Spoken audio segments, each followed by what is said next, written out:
నేను నిన్ను ఇంట్లో నుంచి వెళ్ళిపోమన్నానా? నేను నిన్ను కొట్టడం తిట్టడం లాంటివి ఏమైనా చేశానా? లేదు బావా.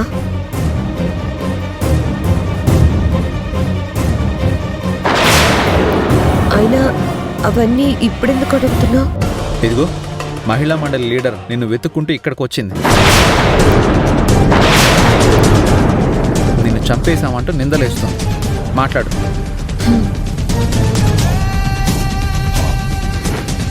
యమజ, నీకేం కాలేదుగా? ఏం కాలేదండి. నాకు నేనుగానే కావేరి దగ్గరికి వచ్చాను. అత్తయ్య, బావ అందరూ నన్ను బాగానే చూసుకుంటున్నారు. ఈ మాట నువ్వు మనస్ఫూర్తిగానే చెప్తున్నావా, లేకపోతే ఎవరైనా ఏమైనా అంటారని భయపడి చెప్తున్నావా? లేదండి, నేను మనస్ఫూర్తిగానే చెప్తున్నాను. ప్లీజ్ అర్థం చేసుకోండి. ముందు మీరు అక్కడి నుంచి వెళ్ళిపోండి. ఏంటమ్మా అలా అంటావు? నీ సేఫ్టీ కోసమే నేను తాపత్రయపడుతున్నాను. ఆ రోజు మీ అమ్మకాన్ని అమ్మొచ్చి నిన్ను ప్రెగ్నెంట్ చేశాడని, రాజు రంపన పెడుతున్నాడని గోల చేసింది. ఇక్కడ వీళ్ళేమో కాస్త కూడా మర్యాద లేకుండా మాట్లాడుతున్నారు. అసలేం జరుగుతోంది? నేను వాళ్ళ తరపున క్షమాపణ అడుగుతున్నాను. నేనిక్కడ ప్రశాంతంగానే ఉన్నాను. ఏదైనా సమస్య ఉంటే నేనే మీ దగ్గరికి వస్తాను. అప్పటి వరకు దయచేసి మా ఇంటికి రాకండి. సరే.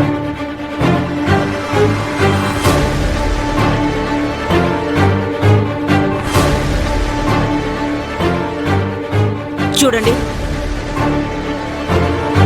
మీరెందుకు ఇదంతా చేశారో మాకు తెలీదు, కానీ మీకు తెలియకుండానే అన్యాయాన్ని సమర్థిస్తున్నారు. గుర్తుపెట్టుకోండి.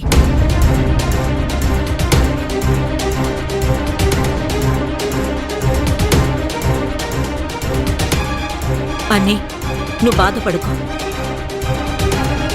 యమజ అర్జున్ని కావేరిని కలుపుతానని చెప్పింది కదా. అది కావేరిని తీసుకురాలేదనుకో, దానికి మామూలుగా ఉండదు.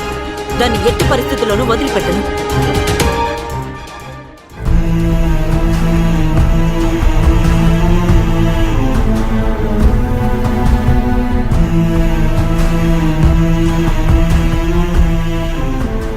కావేరి, చూస్తున్నావా ఈ గొడవల వల్ల ఎన్ని ఇబ్బందులు వస్తున్నాయో? అర్జున్ బాబా, భువన అత్తయ్య మనశ్శాంతి లేకుండా ఉన్నారు. ముఖ్యంగా బాబా నన్ను ఏమాత్రం క్షమించలేని పరిస్థితుల్లో ఉన్నాడు. నా కడుపులో పెరుగుతున్న బిడ్డకి న్యాయం చేయడానికి నువ్వు ఇక్కడికి వచ్చావని నాకు అర్థమవుతుంది. ఒక చెల్లిగా నువ్వు త్యాగం చేసిన ఒక అక్కగా అది తీసుకోవడానికి నేను సిద్ధంగా లేను. అక్క, ఇది త్యాగం అనో మరొకటో అనద్దు. విధి మనందరి జీవితాలతో ఆడుతుంది. ఇప్పుడు మనం చూడబోయేది పుట్టబోయే బిడ్డ భవిష్యత్తు మాత్రమే. బిడ్డ భవిష్యత్తు నేను చూసుకుంటాను కావేరి. ఐటీ కేస్ పూర్తయ్యే వరకు ఉండి తర్వాత ఫారెన్ వెళ్ళిపోతాను. బావతో జీవితాంతం కలిసి ఉండాల్సింది నువ్వే. తను ప్రేమించింది కూడా నిన్నే. నిన్ను తీసుకొని వస్తానని అత్తయ్యకి మాట ఇచ్చే ఇక్కడికి వచ్చాను. నువ్వు నా మాట కాదనవని అనుకుంటున్నాను. అక్క, ఈ విషయం తప్ప ఏదైనా చెప్పు, వింటాను.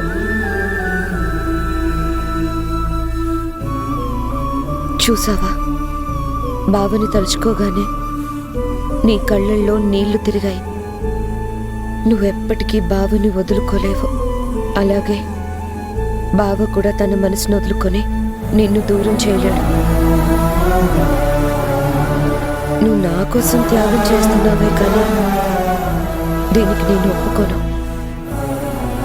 నువ్వు ఎట్టి పరిస్థితుల్లోనూ రావాల్సిందే. రాకపోతే నేను చచ్చినంతొట్టే. వద్దక్క.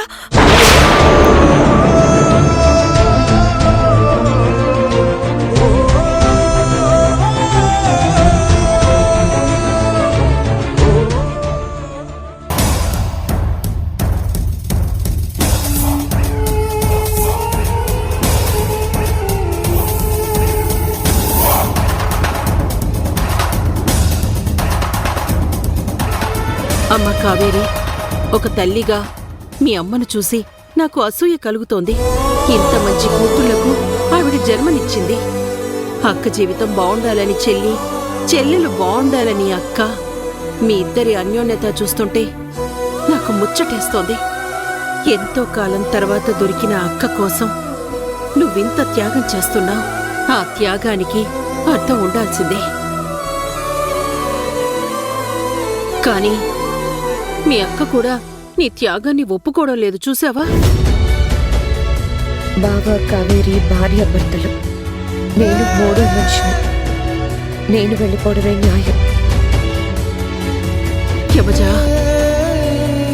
నువ్వు వెళ్ళిపోయావనుకో లోకం ఏముంటుంది? అర్జున్ దొంగ, మోసగాడు, ఒక అమ్మాయికి అన్యాయం చేశాడు అంటుంది. సరే, బ్యాడ్ నేమ్ వస్తే వచ్చిందిలే అని నువ్వు వెళ్ళిపోయినా నీ కడుపులో బిడ్డను కూడా ఈ లోకం వదలదు. తనని అక్రమ సంతానం కిందే చూస్తుంది. ఆయన పర్వాలేదు, నా చెల్లెలి జీవితమే బాగుండాలి అని నువ్వనుకుంటే నువ్విక్కడి నుంచి దూరంగా వెళ్ళిపో. అలా నువ్వు ఏదేదో మాట్లాడి నా చెల్లెలు మనసు విరిగేలా చేయకు. వదిలేసాయి. మీ ఇద్దరి జీవితం ఒక బేతాళ ప్రశ్న. దీనికో పరిష్కారం ఉంది. మీ ఇద్దరిలో ఎవరో ఒకరు అర్జున్ని శాశ్వతంగా వదులుకోవాలి.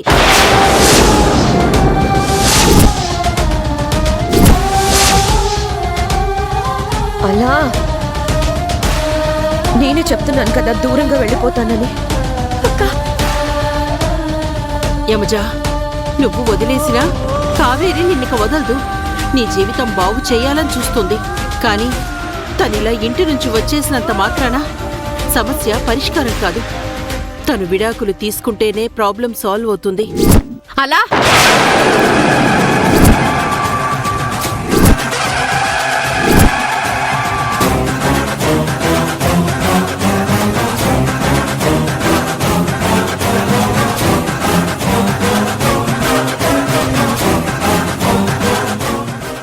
విడాకులేంటి? పిచ్చి పిచ్చిగా ఉందా? నీకింకా అర్థం కాలేదమ్మా? వీళ్ళిద్దరూ కలిసి కావేరిని ఏదో ఎమోషనల్ బ్లాక్మెయిల్ చేసినట్టున్నారు.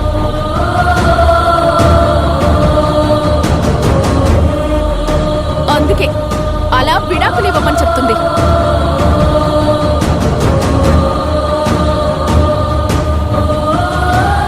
వీళ్ళు ఇంకొక క్షణం ఇక్కడ ఉండడానికి వీల్లేదు. నడవండి బయటికి.